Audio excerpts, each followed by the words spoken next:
हमारे परिसर के निदेशक जी भी शीघ्र ही जुड़ेंगे इसमें। वैसे वो अन्य कार्यों में भी व्यस्त हैं, फिर भी वो जुड़ेंगे।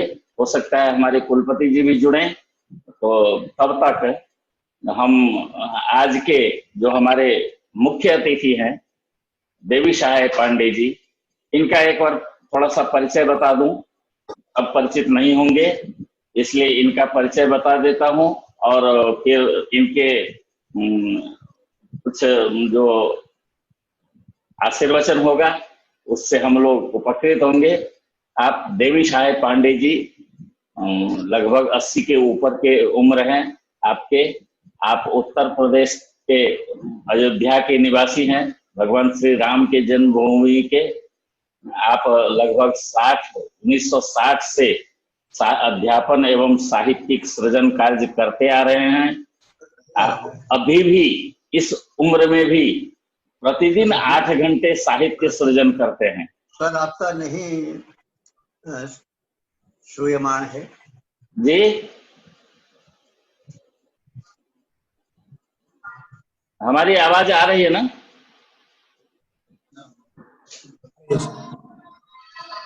कुलदीप जी हमारी आवाज सुन रहे हैं?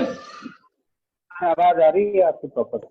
हाँ आ रही है सर, आवाज आ रही है ना? आ रही है।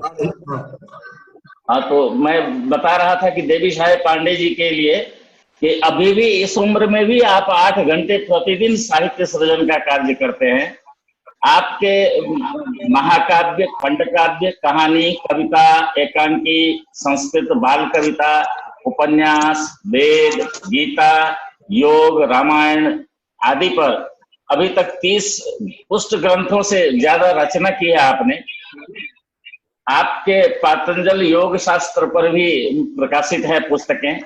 आपने सभी मंत्रों के, वेद के, चारों वेदों के सभी मंत्रों का शीर्षक सहित अन्वयपरक शब्दार्थ हिंदी में अनुवाद तथा पद्यानुवाद किया है, जो कि चौखंबा संस्कृत प्रतिष्ठान द्वारा प्रकाशित भी हो रहा है। आप सब इसी वर्ष ऋग्वेद भाष्य के 10 खंडों का प्रकाशित कर रहा है चौखंबा संस्कृत प्रतिष्ठान।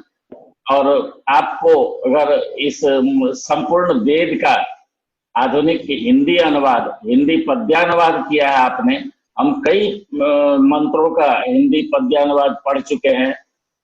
आपको इसलिए आधुनिक में अगर वेद व्यास कहा जाए तो वो भी संभव है, क्योंकि आप वेदों के ऋषि हैं, वेदों के ज्ञाता है। पातंजल योग शास्त्र पर आपका बहुत बड़ा काम है और प्रकाशित भी है। उनके भाष्य प्रकाशित है, उसके हिंदी अनुवाद प्रकाशित हैं आपके। और आप अभी भी इस उम्र में भी 7-8 घंटे प्रतिदिन लेखन कार्य करते हैं, लेखन करते हैं। कुछ आपके हाथों की, आंखों की ये क्षमता है कि अभी भी इतने लेखन कर सकते हैं आप योग ऋषि। इसलिए मैं कह रहा हूं कि इस अवस्था में 80 के बाद अगर 6-7 घंटे 8 घंटे लिखें तो वही एक अपने आप में योग है। आज आप हमारे साथ उपलब्ध हैं, हम आपका हार्दिक अभिनंदन करते हैं इसमें, और आपसे अनुरोध करते हैं कि बहुत कम समय है हमारे पास, सूर्य ग्रहण लगने वाला है, इसलिए संपूर्ण योग पर तो कुछ कह नहीं पाएंगे। अष्टांग योग पर फिर आपने सहमति दी थी कि प्राणायाम की वैज्ञानिकता क्या है, हमारे जीवन को कैसे उपयोगी बनाता है, प्राणायाम से हम कैसे उपयोगी बना सकते हैं, इस पर प्रकाश डालेंगे देवी सहाय पांडे जी। आप सादर आमंत्रित हैं। आप उनका आज का विषय यही है कि प्राणायाम की वैज्ञानिकता। जी आचार्य जी, आप कह सकते, बोल सकते हैं आप। ओम हरि ओम। इस वैश्विक योग दिवस के शुभ अवसर पर संरक्षक महोदय, संयोजक महोदय, अध्यक्ष महोदय, सबको नमन करते हुए, सभी श्रोताओं को साधुवाद देते हुए, मैं वेद विषयक अल्प सूचना दे करके प्राणायाम जो कि योग का प्राण है उस पर कुछ वैज्ञानिक प्रकाश डालने की चेष्टा करें। आज योग जो है वह संसार के द्वारा देखा जा रहा है, औषधियों से हार करके आज योग की शरण में विश्व आ चुका है। अब उसके इस रुझान को देख करके हम भारतीयों का कर्तव्य है कि जैसे हम जगत गुरुत्व निर्वाह करके और योग ऐसी वैज्ञानिक प्रणाली का आविष्कार किए जो कि लोक और परलोक दोनों को साथ साथ संरक्षित रखती। तो योग का अर्थ होता है जोड़ना या मिलाना।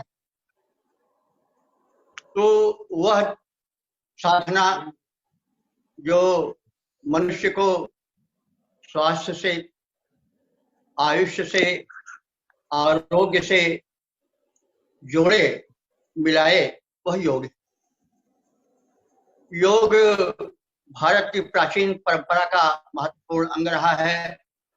सिंधु घाटी के खुदाई में भी योगेश्वर की जो मूर्ति मिली है उसकी प्राचीनता की गवाही दे रही है। हमारे शुद्ध साहित्य में प्राणायाम विषयक, योग विषयक पर्याप्त सामग्रियां हैं जिसको कि एक दर्शन का रूप दिया है महर्षि पतंजलि ने, और भी उसका विस्तार हुआ है तरह तरह से हठयोग दीपिका में। तो प्राणायाम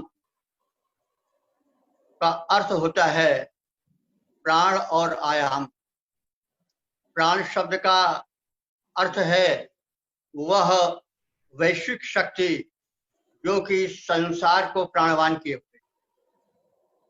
वह प्राण शक्ति जब तक शरीर में स्थिर रहती है तब तक जीवन रहता है, जीवन की ज्योति जलती है, और उससे क्षीण होते ही जीवन ज्योति समाप्त हो जाती है। और जब वो क्षीणता की ओर कदम बढ़ाती है तो जीवनी शक्ति क्षीण होती जाती है और तरह तरह के रोग शोक आक्रमण करते हैं। वास्तव में जीवन शक्ति, जिसको इम्यूनिटी पावर कहते हैं, उसके पुष्ट न होने के कारण ही भिन्न भिन्न रोग आते हैं। तो श्रुति में कहा गया है कि प्राण वही अग्नि, प्राणा वही अग्नि, प्राण जो है वो अग्नि है। तो प्राण वही इंद्र, प्राण ही इंद्र है। इंद्र कौन है? जो शासन करे। तो इंद्रियों पर जो शासन करता है, उनको समन्वित रखता है, वो इंद्र है। और उसी इंद्र शब्द से इंद्रिय शब्द भी बना है। जिसका अनुशासन इंद्र के हाथ में हो वह इंद्रिय है। इंद्र कौन है? प्राण वही इंद्र। अग्नि वही मतलब इंद्र। तो अग्नि जब तक शरीर में रहती है तब तक शरीर उष्ण बना रहता है, जीवन बना रहता है। और उस अग्नि को प्रदीप्त कौन करता है? प्राण, वायु। जब वायु का संयोग पाता है अग्नि तब वो प्रज्वलित होता है। और शरीर में जो अग्नि है वो जब प्रज्वलित रहती है तो कहीं जठराग्नि बन के, और कहीं जो चयापचय होता है धातुओं का, सप्त धातुओं का, रस, रक्त, मज्जा, मतलब मेद, मांस आदि का, वो सब अंत में जाकर के इम्यूनिटी पावर में, जिसको कहते हैं जीवनी शक्ति में परिणत होता है। शुक्र जब पचता है तो जीवनी शक्ति बनता है। तो इस तरह से इसकी वैज्ञानिकता सर्वप्रथम यह है कि प्राण वह शक्ति है जो कि विश्वव्यापी है, और जब तक वो सशक्त रहती है तब तक शरीर चलता फिरता है, जीवित बनता रहता है। उस प्राण शक्ति को विस्तृत करने के लिए प्राणायाम की आवश्यकता है। प्राण आयाम का अर्थ होता है विस्तार। तो प्राणों का विस्तार जितना होगा उतना ही प्राण शक्ति प्रबल होगी, उतनी ही इम्यूनिटी पावर प्रबल होगी, और उतनी ही रोग क्षमता बढ़ेगी। तो आज संसार तड़प रहा है, कराह रहा है, घुटनों पर आ गया है, बड़ी बड़ी शक्तियां लाचार हो गई हैं, इसलिए कि वो शक्ति, वो जीवनी शक्ति नहीं आ पाई है जो आनी चाहिए, इसलिए उसका उपचार केवल प्राण शक्ति से ही होगा। तो प्राण शक्ति जो है वो कहाँ रहती है? प्राण शक्ति और वायु में थोड़ा अंतर है। वायु वो सवारी है जिस पर प्राण आरूढ़ रहता है, और यह प्राण शक्ति जो है वो गर्भ में एक अदृश्य शक्ति द्वारा डाल दी जाती है और वही जीवन चलाती है। जब शिशु का जन्म होता है तो वो रोता है बड़े जोर से, और उस रोने के साथ प्राणायाम प्रक्रिया प्रारंभ हो जाती है। उस रोने के साथ साथ श्वास इतनी ऊपर खिंचती है कि मस्तिष्क का सारा भाग प्राणान्वित हो जाता है और स्पंदन प्रारंभ हो जाता है। देखा जाता है कि यदि शिशु रोता नहीं है तो उसको रुलाया जाता है जन्म, ताकि प्राणवायु प्रसरित हो सके और प्राणवायु के साथ साथ जीवन का संचार हो सके। तो अब इसी तरह से यानी प्राणायाम प्रारंभ से ही प्रारंभ हो जाता है, और योग तो शिशु करता रहता है, हाथ पैर फेंकता रहता है, हंसता रहता है और इस तरह से रोता रहता है। उस रोने के जरिए लंबी सांस आती जाती है। ये सब एक तरह से प्राणायाम ही है। तो प्राणायाम है क्या, वो कैसे विस्तृत हो सकता है, इसके लिए पातंजल योग सूत्र में कहा गया है कि श्वास प्रश्वास गति विच्छेद प्राणायाम। मनुष्य श्वास खींचता है और श्वास निकालता है। इसके साथ ही साथ जो है वो जीवनी शक्ति भी आती जाती रहती है। तो जीवनी शक्ति जो है वो एक बैटरी की तरह है। जैसे बैटरी को चार्ज करता रहा जाए तो वो बैटरी बहुत दिन तक चलती रहती है, मोबाइल वाली बैटरी है बैटरी।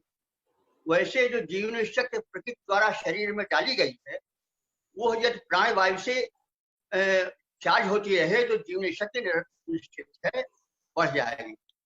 तो जीवनी शक्ति प्राणायाम द्वारा शरीर में खींची जाती है और प्राण से जोड़ करके वो स्थिर की जाती है। और जो प्राणायाम है वो फेफड़े का और श्वास नली का सबसे अच्छा व्यायाम है। और आजकल का जो कोरोना चल रहा है वो श्वास नली और फेफड़े को ही प्रभावित करता है। तो जरा फेफड़े की बनावट जान लिया जाए। फेफड़ा जो है वो एक स्पंज की तरह होता है, दो फेफड़े होते हैं और उसमें करोड़ों छिद्र होते हैं सुई के नोक के बराबर। विजातीय द्रव्य उनमें एकत्र हो जाता है। उस विजातीय द्रव्य के एकत्र हो जाने से, कफ आदि श्लेष्मा आदि के एकत्र हो जाने से जो श्वास प्रक्रिया बाधित होती है, और श्वास प्रक्रिया बाधित होती है तो वही दम खुलता है और वही शरीर का अंत हो जाता है। प्राण वहीं से साथ छोड़ देता है, क्योंकि प्राण रहता है और वो रथ है जीवनी शक्ति का। तो जीवनी शक्ति या प्राण तत्व उस श्वास के रथ पर चलता है। तो जब रथ नहीं रह जाता है तो वो फिर स्थान से च्युत हो जाता है, वही शरीर का मर जाना है। तो इसके लिए आवश्यक है कि फेफड़े को दुरुस्त किया जाए और रक्त संचार की गति जो है वो प्राण वायु द्वारा प्रचारित की जाए, बढ़ाई जाए। तो प्राण शक्ति जो है वो शरीर में व्याप्त मल को भी जलाती है, क्योंकि ऑक्सीजन है ना, ऑक्सीजन दाहक जलाती है। शरीर में एक कारखाना है जिसमें कि मल निरंतर बनता रहता है तरह तरह। इन्हीं कारणों से वो साफ भी नहीं हो पाता है। तो वही मल जिस जगह पर एकत्र हो जाता है उस जगह पर एक रोग हो जाता है। तो वास्तव में सारे रोगों का मूल मल है। वो अगर गांठ पर हो गया, जोड़ पर हो गया तो वहाँ जोड़ों का दर्द बन जाता है। फेफड़े पर हो गया, वो मल एकत्र हो गया तो वहाँ ठीक से सांस न मिली तो वहाँ पर फेफड़े का रोग हो जाता है। कोई भी रोग हो फेफड़े का।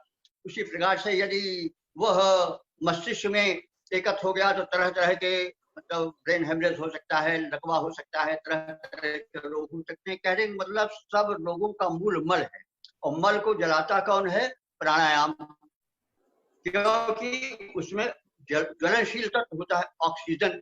तो ऑक्सीजन एक ओर जलाती है, दूसरी ओर जो ये शरीर में रस बनता है जिसको ग्लूकोज कहते हैं, उसको भी ऑक्सीजन ही बर्न करती है। तो वो उस बर्निंग क्रिया से शरीर में शक्ति भी आती है। तो जब श्वास क्रिया क्षीण हो जाती है तो परिणाम होता है कि शरीर में क्षीणता आ जाती है, निर्बलता आ जाती है, दुर्बलता आती जाती है, बुढ़ापा आ जाता है। उस प्रक्रिया को, उस श्वास के खजाने को यदि एकत्र किया जाए और स्थिर रखा जाए तो यह है कि जीवन की ज्योति, जीवन की बैटरी बहुत दिन तक चलेगी और स्वस्थ चलेगी। वो खिसलती हुई जीने का मतलब हुआ कि जिसमें जिंदगी चारपाई पर पड़े पड़े जीते रहना जीवन नहीं है। जीवन की परिभाषा क्या है? जीव में श्रद्धा शतम, लेकिन सूर्य में श्रद्धा शतम, पश्चिम में श्रद्धा शतम, अधीना शाम श्रद्धा शतम। स्वस्थ का अर्थ युवा के अपने अधीन रहना। स्वस्मिन तिष्ठति स्वस्था। अगर व्यक्ति दवा के अधीन हो गया तो स्वस्थ हो गया, पराधीन हो गया। लाठी पकड़ के चलने लगा तो लाठी के पराधीन हो गया, अस्वस्थ हो गया। तो हमारे यहाँ स्वास्थ्य की परिभाषा किया है कि जब व्यक्ति का शरीर, मन, तन सब पूर्ण रूप से अपने वश में रहे, पराधीन न हो, न दवा के अधीन हो, न किसी के अधीन हो, वो स्वतः चालित रहे, तो वही स्वस्थ की परिभाषा है। तो प्राणायाम वही करता है। देखिए, प्राण वायु जब क्षीण हो जाती है या उसकी अल्पता हो जाती है तो परिणाम यह होता है कि शरीर में निष्क्रियता, शरीर में क्षीणता, शरीर में बुढ़ापे के लक्षण आते जाते हैं। मनुष्य के शरीर की बनावट ऐसी है तो बिल्कुल खड़ा, जानवर तो इस तरह से चार पैर वाले रहते हैं, कुछ इस तरह से, इसलिए फेफड़े से उनके पास हवा जाती रहती है, आंख में भी, कान में भी, मस्तिष्क में भी। तो जानवर नहीं अंधे होते हैं, उनमें वो जीवन बना रहता है, लेकिन मनुष्य बिल्कुल खड़ा रहता है।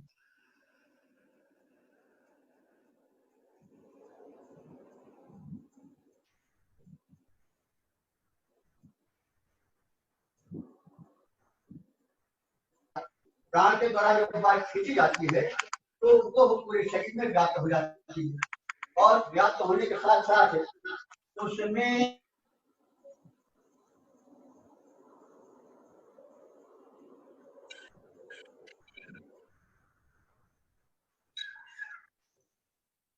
म्यूट हो गया है थोड़ा, आचार्य जी वो कर दीजिए। आवाज नहीं आ रही है रजनीश जी।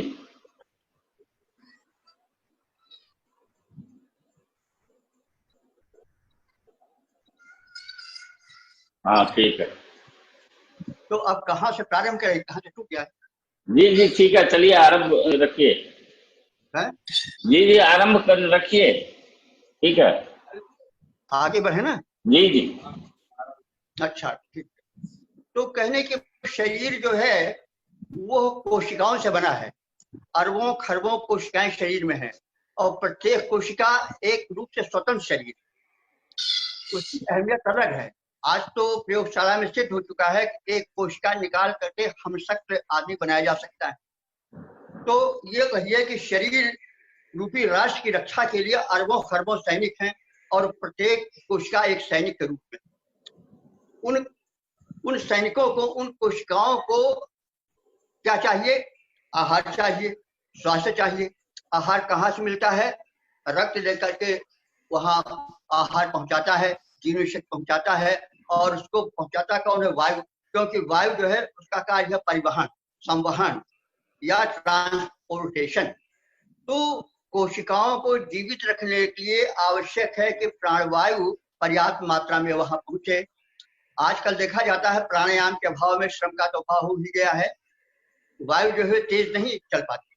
उसका परिणाम यह होता है कि केवल जीवन भर बना रहता है लेकिन क्षीणता आती जाती है। इसलिए जब दौड़ना नहीं पड़ रहा है, शारीरिक श्रम नहीं करना पड़ रहा है, तो आवश्यक है कि प्राणायाम के द्वारा दीर्घ श्वसन करके और प्राण वायु को पूरे शरीर में संचरित करके उसके जरिए स्वस्थ रक्त जो है, जो कि ऑक्सीजन से साफ हुआ है, वो हर कोशिका को पहुंच सके। जब कोशिकाओं को रक्त नहीं पहुंचता है तो वो जो हमारे सैनिक है वो खरबों जो कि जीवन की रक्षा कर रहे हैं वो शिथिल होने लगते हैं और कमजोर होने लगते हैं और मरने भी लगते हैं। जो मृत होता है कोशिकाओं का पिंड वही जाकर के इकट्ठा होकर कैंसर बन जाता है। तो लाश होगी, जो मरा होगा वो बल बन जाएगी, नहीं जीवन नहीं उसमें है। जब कोशिकाएं मरेंगी तो एकत्र होकर के गांठ बन जाएंगी और वही गांठ कैंसर हो जाता है। इसी तरह से अंतरस्रावी ग्रंथियां भी प्राणायाम से प्रभावित ग्रंथ से होते हैं। जैसे आपका मान लीजिए कि पैंक्रियाज है, ये शुगर सिक्रेशन करता है, उसको निकालता है। तो जब मल के कारण या चर्बी बढ़ गई उसके कारण वो बंद हो जाता है उसका क्षेत्र, तो वो प्रक्रिया जो है वो बंद हो जाती है। शुगर हो जाता है आजकल। तो इसलिए शुगर के लिए भी आवश्यक है कि प्राणवायु पर्याप्त मात्रा में शरीर में जाए और शरीर स्वस्थ रहे।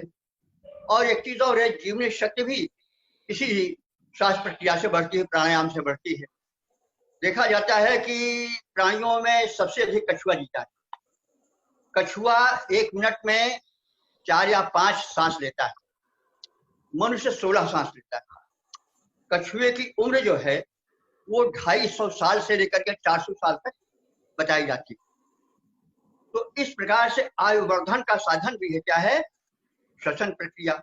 इसलिए मनुष्य यदि प्राणायाम करे और प्राणायाम करके फिर श्वास के जरिए पूरा ट्रांसपोर्टेशन करे पौष्टिक तत्वों का, तो शरीर जो है वो 100 वर्ष तक तो हिलने वाला नहीं है।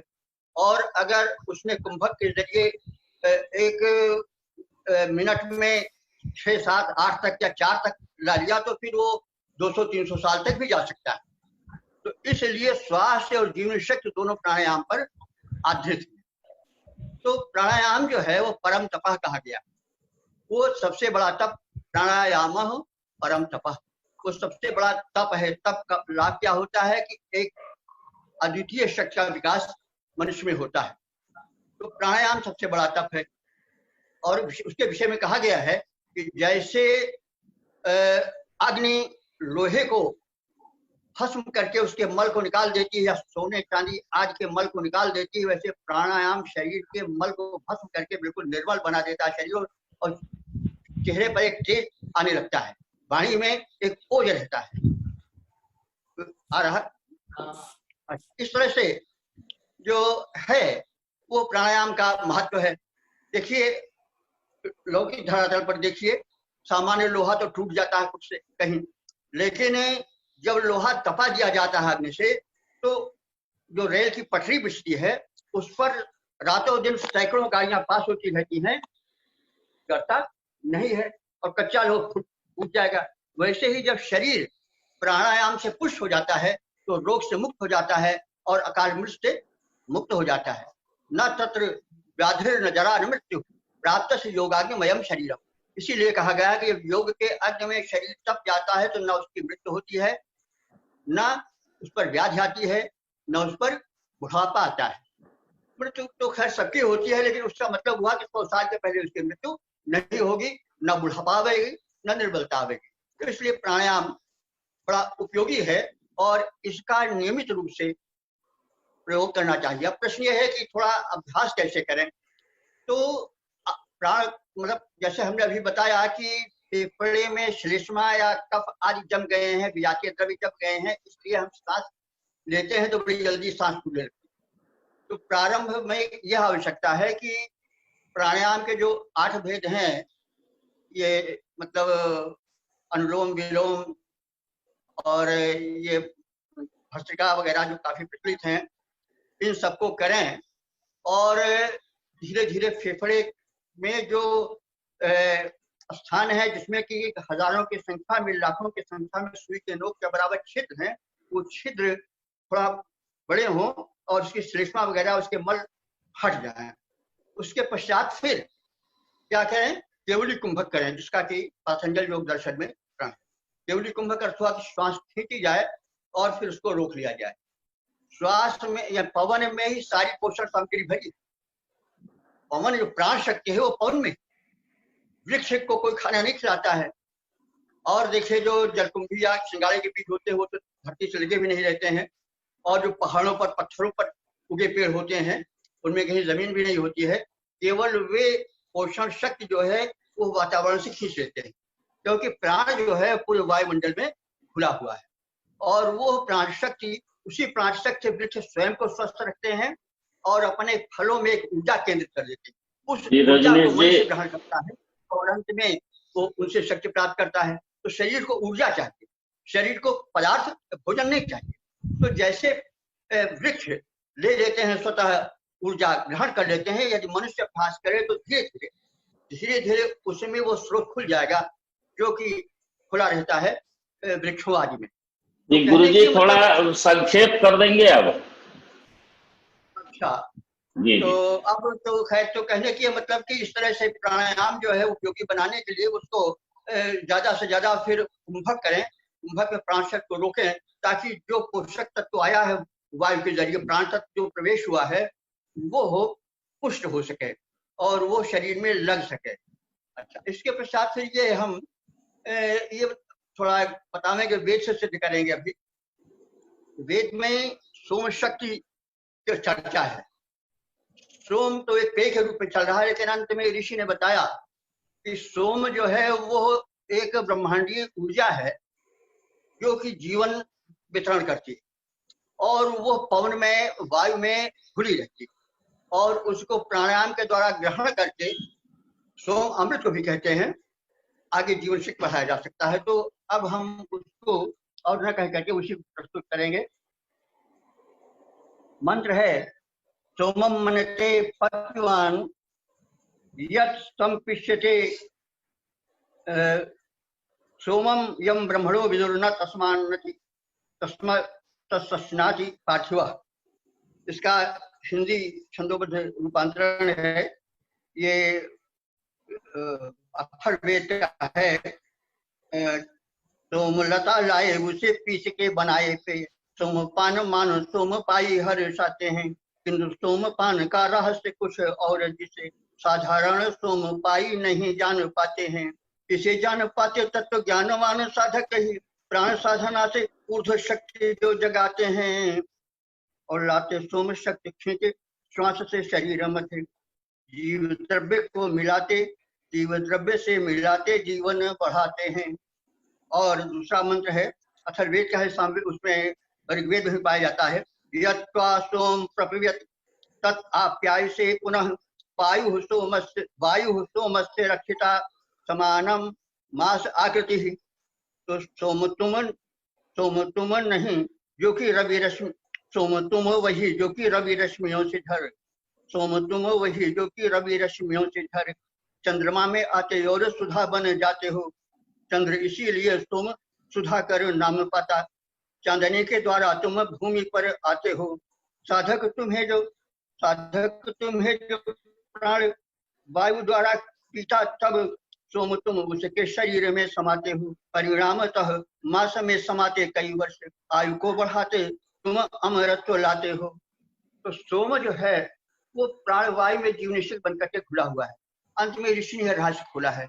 उस सोम शक्ति को जो कि जीवन देती है, अमृत देती है, उसको पान करना चाहे प्राणवायु के द्वारा, स्पष्ट वेद में कहा गया है। और सोम शक्ति महिमा वर्णन करते हुए अगले मंत्र में ऋषि ने कहा है कि सोमेन आदित्या बलिना सोमेना पृथ्वी मही आपो नक्षत्राणाम पश्चे सोम आहिता।